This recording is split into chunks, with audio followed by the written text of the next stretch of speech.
ధమకు ధమారి చమకు చమా చమారి సయ్యారి సరాసరి మొదలు పెట్టే సవారి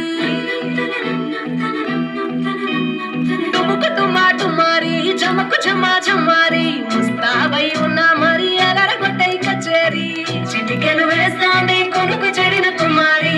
చిటికెను వేలిస్తే చివరి వరకు షికారి ఎంతో పగలనగా ఎంతో పగలనగా ఒదిగిన పుట్టుడిని ఇప్పుడు అప్పగించా